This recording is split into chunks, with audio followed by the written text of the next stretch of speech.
नेहमीच भेंडीची सुकी भाजी करण्यापेक्षा पातळ भाजी एकदा करून बघा। या पद्धतीने जर भेंडीची भाजी केली तर चमचमीत होते, अजिबात चिकट होत नाही। तर या पद्धतीने एकदा भेंडीची पातळ भाजी करून बघा, तुम्हाला नक्की आवडेल, नेहमी बनवाल। चला तर मग ही भेंडीची पातळ भाजी कशी करायची ते बघूया। त्याआधी नमस्कार, मी मनीषा बोरकर फॅमिली किचन या यूट्यूब चॅनलवर तुमचं स्वागत आहे। तुम्हाला ही रेसिपी जरा जरी आवडली तर प्लीज चॅनलला सबस्क्राईब करा आणि ज्यांनी सबस्क्राईब केलेलं आहे त्यांचं मनापासून धन्यवाद। चला तर मग रेसिपीला सुरुवात करू। इथे मी पाव किलो भेंडी घेतलेली आहे। ही भेंडी धुवून घ्यायची आहे, त्याच्यानंतर पुसायची आहे। पुसल्यानंतर अशा प्रकारे कट करून घ्यायची आहे। जरा मोठे तुकडे केलेले आहेत आणि भेंडी कोवळी आणि शक्यतो ताजी भेंडी घ्यायची आहे, जेणेकरून भाजीला चव सुद्धा छान येते।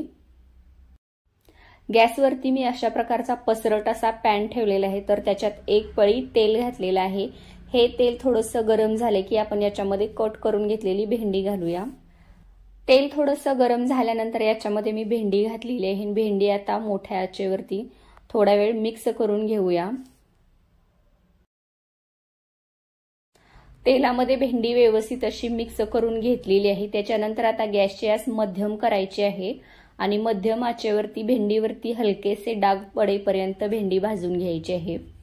एक 2 ते 3 मिनिटं मध्यम आचेवरती अशा प्रकारे भेंडीवर डाग पडेपर्यंत मी भेंडी भाजून घेतली। खूप जास्त ही भाजायची नाही, हलके डाग पडेपर्यंतच भाजायचे। खूप जास्त भाजले तर भेंडी भाजीमध्ये घातल्यानंतर अगदी गाळ अशी होते। तर भेंडी भाजून झालेली इथं मी काढून घेतलेली आहे। भेंडी काढून घेतलेली आहे, तर त्याच पॅनमध्ये मी एक पळी तेल घातलेलं आहे। तर इथे मी काही मसाले घेतलेले आहेत। अर्धा चमचा जिरे, 10 ते 12 काळी मिरी, 4 लवंगा आणि 2 ते 3 दालचिनीचे तुकडे घेतलेले आहेत। आता हे खडे मसाले सगळे या तेलामध्ये घातलेले आहेत। मसाले घातल्यानंतर एक 10 सेकंदानंतर आपण याच्यामध्ये कांदा घालूया। मी इथं मध्यम आकाराचा कांदा बारीक असा कट करून घेतलेला आहे, तो घातलेला आहे। 10 ते 12 लसणाच्या पाकळ्या आणि अर्धा इंच आलं एकत्रच मी असं ठेचून घेतलेलं होतं, ते घातलेलं आहे। कांदा घातल्यानंतर गॅसची आच मोठी करायची आहे। मोठ्या आचेवरती कांदा व्यवस्थित असा 1 मिनिटभर भाजून घ्यायचा आहे। कांदा घातल्यानंतर सुरुवातीला गॅसची आच मोठी केली की कांदा भाजायला जास्त वेळ लागत नाही। तर अशा प्रकारे इथं कांदा मी परतून घेत आहे। तर याच्यामध्ये कांदा पटकन भाजण्यासाठी आता मी बारीक मीठ घातलेलं आहे।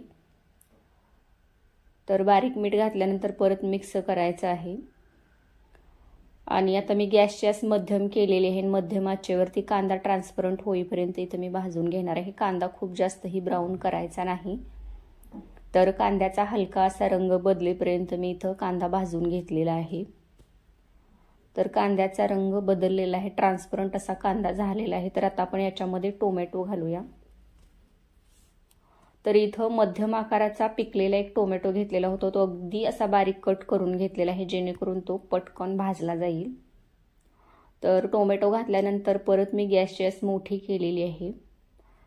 तर टोमॅटो घातल्यानंतर तेलाचं टेम्परेचर आहे ते कमी होतं, म्हणून गॅसची आच मोठी करायची आहे सुरुवातीला एक अर्धा मिनिट। तर टोमॅटो अशा प्रकारे मी कांद्यासोबत परतून घेत आहे। तर 1 मिनिटभर असं परतून घेतल्यानंतर परत गॅसची आच मध्यम करायची आहे आणि मध्यम आचेवरती टोमॅटो अगदी गाळ होईपर्यंत आपल्याला भाजून घ्यायचा आहे। तर आता याच्यावरती मी ताट झाकलेले आहे। जवळजवळ 4 ते 5 मिनिटं मी हे असंच ठेवून दिलेलं होतं। तर मध्यम आचेवरती कांदा आणि टोमॅटो मी अशा प्रकारे इथं परतून घेतलेले आहे। तुम्ही बघू शकता कांदा टोमॅटोला चांगलं असं तेल सुटलेलं आहे, हे चांगले असे परतून झालेले आहेत। तर हे परतून झाल्यानंतर आपल्याला याच्यामध्ये आता बेसन घालायचं आहे।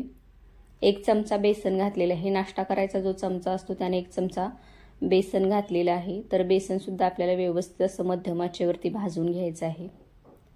तर 1 मिनिटभर हे बेसन मी इथं व्यवस्थित असं भाजून घेतलेलं आहे। तर परत आपण याच्यावरती एक ताट झाकूया आणि अगदी 10 ते 15 सेकंद याला झाकून ठेवायचं आहे। खूप जास्त वेळ ठेवायचं नाही, बेसन आहे ते करपू शकतं। तर एक 10 ते 15 सेकंदानंतर मी ताट काढलेलं आहे। तर नंतर अशा प्रकारे हे मिक्स करून घेतलेलं आहे। तर हे सगळं व्यवस्थित परतून झाल्यानंतर आपल्याला याच्यामध्ये मसाले घालायचे आहेत। मी अर्धा चमचा जिरे पावडर घातलेली आहे, 1 चमचा धने पावडर घातलेली आहे, अर्धा चमचा गरम मसाला, थोडीशी हळद घातलेली आहे, 1 चमचा लाल काश्मीरी मिरची पावडर घातलेली आहे। तर याच्यामध्ये आपल्याला आता दही घालायचं आहे। या चमच्याने मी 2 ते 3 चमचे दही घेतलेलं आहे। तर दही आपल्याला या आता मसाल्यामध्ये सगळं अशा प्रकारे मिक्स करून घ्यायचं आहे। तर हे व्यवस्थित असं मिक्स करून घेतल्यानंतर याच्यामध्ये थोडंसं पाणी घालायचं आहे। अगदी थोडंसं पाणी घातलेलं आहे, जास्त घालायचं नाही। पाणी घातल्यानंतर अशा प्रकारे हे मिक्स करून घ्यायचं। नंतर आता आपण याच्यामध्ये पाणी घातलेले जवळजवळ 1.5 ग्लास पाणी मी इथं वापरलेलं आहे। खूप जास्त पाणी वापरायचं नाही आपल्याला, पातळ जरी ही भाजी असली तरी खूप जास्त पातळ नाही। तर अंगापुरताच रस्सा बनवायचा आहे, खूप जास्त पातळ करायचं नाही।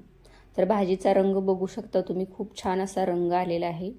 आणि दही घातल्यामुळे भाजीचा चिकटपणा अजिबात राहत नाही, या भाजीला चिकटपणा अजिबात येत नाही। तर याच्यामध्ये आता भेंडी घालायची आहे। भेंडी घातल्यानंतर एक 3 ते 4 मिनिटं मध्यम आचेवरती ही भाजी शिजू द्यायची आहे। खूप जास्त वेळ ठेवायची नाही, नाहीतर भेंडी खूप गाळ अशी होते। तर एक 3 ते 4 मिनिटं मध्यम आचेवरती मी अशा प्रकारे इथं भेंडी मी शिजवून घेतलेली आहे। तर गॅस बंद केलेला आहे। तुमच्याकडे जर कोथिंबीर असेल तर तुम्ही शेवटी कोथिंबीर घालू शकता, माझ्याकडे सध्या नाही आहे। तर भेंडीची भाजी अशा प्रकारे इथं झालेली आहे। खूप टेस्टी अशी भाजी होते, चपातीसोबत भाकरीसोबत मस्त लागते। एकदा नक्की करून बघा, तुम्हाला नक्की आवडणार आहे ही भाजी। तर अशा प्रकारे भाजी झालेली आहे। तर ही भाजी तुम्ही नक्की करून बघा। आवडल्यास चॅनलला सबस्क्राईब करा। व्हिडिओ पाहिल्याबद्दल धन्यवाद।